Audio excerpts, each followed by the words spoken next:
Hello and welcome to the Social Workers Bookshelf. My name is Stephanie, and I'm here today to give a review about a book I'm really excited to share with you guys. So the book today that I'm going to review is the Anger Workbook for Teens. I'm super excited about this. If you guys have searched any kind of workbook for teens on Amazon, you'll see this series. There's a lot of them, the Instant Help Book for Teens.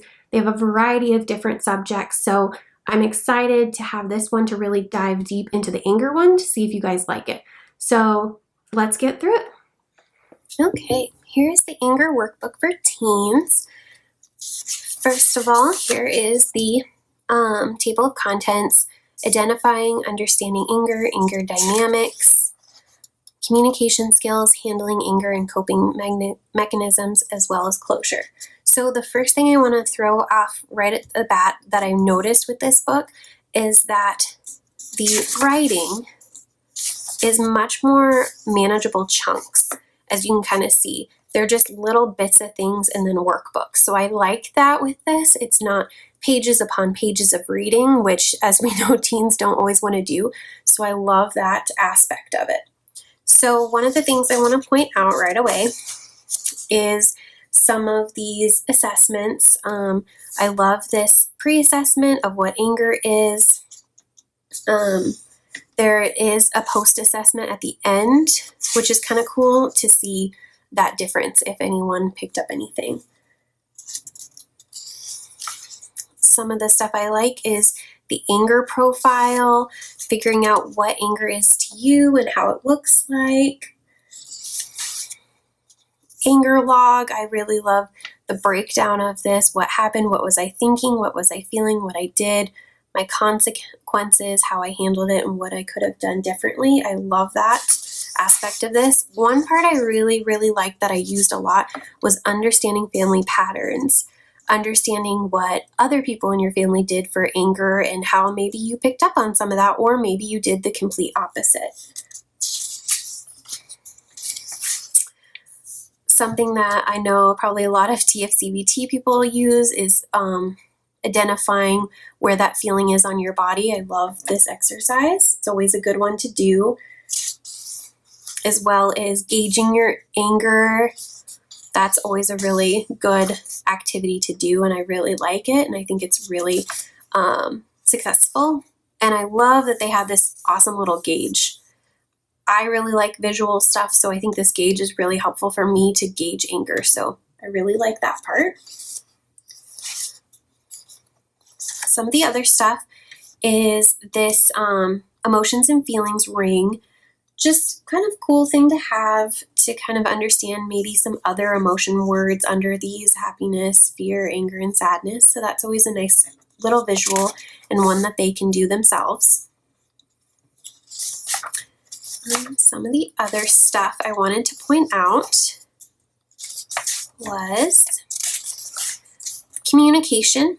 This is always a fun little activity about finding a friend or a family member to do these activities with, have someone else's input to see the different people on these pictures and discuss it. I kind of like that activity to talk about communication, as well as learning about body language and how people can pick that up and how your body language might be misunderstood as anger as well. That one is an awesome lesson to have. One of my absolute favorite things to include in any group: social media. Social media is such a big thing, obviously, this day and age, so understanding how social media can maybe make things worse when you're angry or even make you angry. So I love this chapter about that. I think that's amazing. Some other stuff in here. Try to find my page here. Awesome graphics. Releasing anger symbolically. I really liked this one. It's not something I usually see in anger books, so I kind of liked that it was different and that they had wishing trees and different things from cultural standpoints that people do to release anger. I really like this one. I haven't been able to use this chapter as much as I wanted to, but I'm definitely going to check it out a little bit more. I noticed with this book, they break down coping skills chapter by chapter, which is kind of cool versus lumping them all together.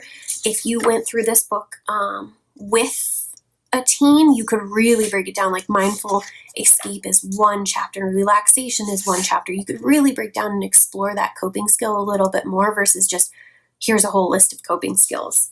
And I thought that was a really cool aspect to have. On one thing in here is the post test I was going to show you. Just shows how far you've come, what you know now. It is different questions than the pre-test. Some people might not like that because you're not getting an accurate gauge about what some of their knowledge is, but it still gives you a little bit of knowledge to see how far they've come. The activities in here are more structured as writing assignments, I've noticed, for this book, as you could see when I flipped through it.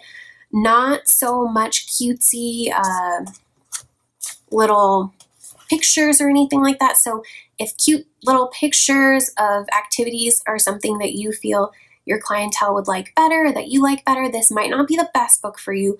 It's a lot more writing, but again, something that can maybe give you some ideas to go off of. So I really like this book. It's been a great staple for one-on-one as well as group stuff to give me ideas to work on anger. So I love it.